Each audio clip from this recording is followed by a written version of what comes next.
प्रभु यीशु मसीह की नाम की महिमा मिले। आज हमारा ध्यान के लिए एक वचन को हम ध्यान करेंगे। यूहन्ना का सुसमाचार 2 अध्याय का 2 वचन और 3 वचन। यीशु और उसके चेले भी उस वाग में निमंत्रित थे जब दाखरस गढ़ गया, और यीशु का चेला लोग भी वहाँ पर गए हैं यीशु के साथ, क्योंकि उस शादी के घर वाले लोग बुलाए थे। आमीन, हालेलुया। यीशु मसीह जब उस शादी के घर में आया, एक आवाज़ सुन पड़ रहा है, दाखरस गढ़ गया है। अभी दाखरस देने के लिए कुछ भी नहीं है। एक शादी के घर में यहूदियों का बीच में अगर कोई शादी होने से उन लोग दाखरस देते हैं, और दाखरस पीकर जो दुल्हा दुल्हन को आशीर्वाद देकर उन लोग जाते थे शादी के घर को आए हुए लोग। लेकिन अभी अगर दाखरस कम हो गया तो उल्टा उन लोग श्रापित करके उन लोग जाएंगे। इस कारण उधर ये हरेक शादी के घर में दाखरस बहुत मुख्य बात है। इसलिए दाखरस कम हो गया। सभी लोग बोल रहे हैं दाखरस कम हो गया। उसमें 1 जून लोग बोल रहे हैं यीशु मसीह आया हुआ है। देखो यीशु मसीह आया, यहाँ पर दाखरस कम हो गया। यीशु मसीह आया, दाखरस कम हो गया। अरे प्रिय भाइयों बहनों, यीशु मसीह का द्वारा बड़े सामर्थ्य का काम करने के लिए ही इस प्रकार घटना उस शादी का घर में हुआ। कभी भी ऐसा कहीं भी नहीं हुआ होगा। लेकिन यही फर्स्ट एंड लास्ट यीशु मसीह का जीवन में पहला एक अद्भुत काम कराने के लिए प्रभु का ओर से ये हुआ। हालेलुया, आमीन। परमेश्वर ने बड़े अद्भुत काम वहाँ पर किया है। अभी कुछ लोगों के अंदर एक सवाल उठता है, परमेश्वर मेरे परिवार में क्यों इतना परेशानी कष्ट दुख क्यों दे रहा है? संत लोगों का द्वारा ही मेरा शादी हुआ है, पवित्र लोगों का द्वारा ही मेरा शादी हुआ है, क्यों मेरा परिवार में इतना समस्या?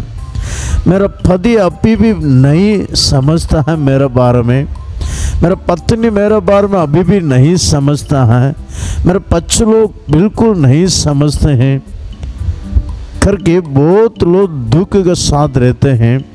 क्यों? पवित्र लोग ही मेरा शादी को कराते थे करते थे।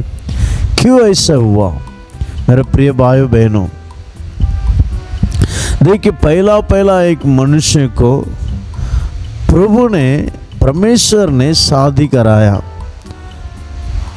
आदम हव्वा दोनों को शादी परमेश्वर ने किया है ना, परमेश्वर ने किया है।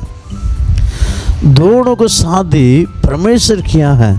उस परिवार के अंदर ही शैतान घुसा किया या नहीं, हम सबको मालूम है। शैतान घुसकर उस परिवार के कितने परेशानी में डाल दिया है, कितना निंदा में डाल दिया है।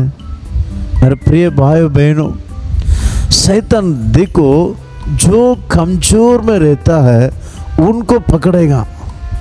आत्मिक दौर से जिसका जीवन में प्रार्थना कम है, जिसका जीवन में बाइबल पढ़ना कम है, जिसका जीवन में जो आत्मिक दौर से आगे पढ़ने के लिए नहीं चाहते हैं, केवल शैतान उन्हीं लोगों को पकड़ेगा, उन्हीं लोगों को पकड़े, कमजोर लोगों को। जो कमजोर लोग शैतान को सब मालूम है। जो सामर्थ्य वाले लोग हैं, कौन लोग सामर्थ्य वाले लोग, कौन लोग कमजोर वाले लोग, शैतान को सब मालूम है। इसलिए परिवार में ऐसे लोग पकड़कर क्या करेगा, वो उस परिवार को ऐसे तितर पितर कराने के लिए कोशिश करेगा मेरे प्रिय भाई बहनों। लेकिन शैतान कुछ भी नहीं कर सकता, शैतान कुछ भी, बिल्कुल कुछ भी नहीं कर सकता। क्यों? प्रभु ने आपका परिवार में है। एक ना एक जंतु सामर्थ्य में रहता है ना, इसलिए आपको परिवार को शर्मिंदा होने के लिए बिल्कुल नहीं देगा। देखिए आदम को परिवार में उनका पत्नी कमजोर था, इसलिए शैतान का आवाज को ऐसे मान लिया, परिवार का अंदर भी पूरा ऐसे शैतान को बातों को मानकर वैसे करने लगे। मेरे प्रिय भाई बहनों, अच्छे थे। प्रतिदिन परमेश्वर ने सुबह और शाम को आदम हवा को मुलाकात करके बातचीत करके चाहते थे, लेकिन एक दिन आया, आदम नहीं। प्रतिदिन आदम परमेश्वर आते आते दौड़ कर परमेश्वर के कदमों पर आकर बैठ जाते थे, आदम और हवा दोनों। लेकिन आज आया नहीं। परमेश्वर को मालूम हो गया ये आदम अब कहाँ है, बुला रहा है, क्यों छुपे हुआ है?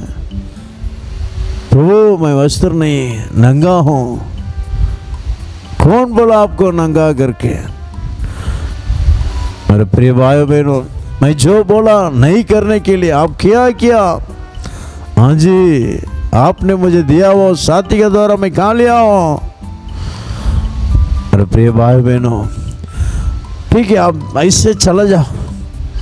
प्रभु ऐसा छोड़ के चला गया क्या? ऐसे नंगा रह जाओ, सब लोग तुमको देख कर हंसने दो, ऐसा छोड़ा? बिल्कुल नहीं छोड़ा। मेरे प्रिय भाई बहनों, हमारा परमेश्वर मनुष्य के हाथों में, संसार में हमको हंसी कराने के लिए बिल्कुल नहीं देगा जी। हमारे परिवार में कोई भी अगर कमजोर के वास्ते, हमारे परिवार में कुछ नुकसान, कुछ घटना होने पर भी, बच्चों के जीवन में ऐसा कुछ घटना होने पर भी हमको लोग हंसने के समान प्रभु अनुमति नहीं देगा। आदम हवा को ऐसा छोड़कर नहीं गया। आदम हवा को तुरंत क्या किया है? एक बछड़ा को देखा, एक मेमना को मारा, चमड़ा को निकाला, एक अच्छा वस्त्र बनाया। आदम का साइज उनको मालूम है।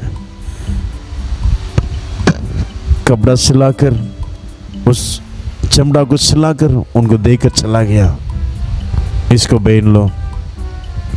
मेरे प्रिय भाई बहनों, कभी भी हमारा परमेश्वर हाथ नहीं छोड़ेगा। शायद हमारे परिवार में कोई भी कमजोर है, उनके वास्ते कुछ नुकसान भी हो सकता है, कुछ कष्ट भी आ सकता है, कुछ निंदा भी आ सकता है, लेकिन हमारा परमेश्वर हमको कभी भी हाथ नहीं छोड़ेगा, कभी भी हाथ नहीं छोड़ेगा। मेरे प्रिय भाई बहनों, इस वचन को विश्वास कीजिए। खाना गांव में, शादी के घर में दाखरस कम हुआ, सच बात है, लेकिन ऐसा छोड़ के थोड़ी गया। बहुत बड़ा एक अद्भुत काम, एक मिरेकल काम हुआ। वैसे ही आपका परिवार में प्रभु यीशु मसीह है। आपका शादी को प्रभु यीशु मसीह ने कराया है, पवित्र लोग कराया है। आपका बच्चों प्रभु ने दिया है, प्रभु का बच्चा लोग है। अच्छा रहेंगे, अच्छा रहेंगे, विश्वास कीजिए। कभी भी आपका बच्चों को नाश होने के लिए प्रभु अनुमति नहीं देगा। बच्चों को जीवन में कमजोरी का वास्ते शैतान कुछ ना कुछ काम कर सकता, बिल्कुल चिंता मत हो जाए। आपका प्रार्थना का वास्ते, आपका परमेश्वर का प्रेम का वास्ते प्रभु आपका हाथ नहीं छोड़ेगा, आपका परिवार का हाथ नहीं छोड़ेगा, बच्चों का हाथ नहीं छोड़ेगा। आंगों को बंद करेंगे, प्रार्थना करेंगे। सर्वशक्तिमान परमेश्वर, अच्छा समय के लिए धन्यवाद करते राजा प्रभु। इस वचन के अनुसार परमेश्वर एक परिवार में आप काम करने के लिए आप तैयार, आपका धन्यवाद है। हर एक परिवार में अद्भुत काम, खाना और कले शादी का घर में जिस प्रकार आप मिरेकल एक अद्भुत काम किया है परमेश्वर, वैसे ही अद्भुत काम करने के लिए प्रार्थना करते हैं। आपका नाम महिमा की जानकर कीजिए। बहुत दुख मुसीबत में परेशान में रहने वाले हर एक परिवार के लिए प्रार्थना करते हैं। आशीर्वाद कीजिए, मुक्ति दीजिए, छुटकारा दीजिए, शांति समाधान दीजिए। आपका नाम महिमा की जानकर कर नासरी यीशु मसीह के मीठे नाम से मांगते हैं, आमीन आमीन। God bless you.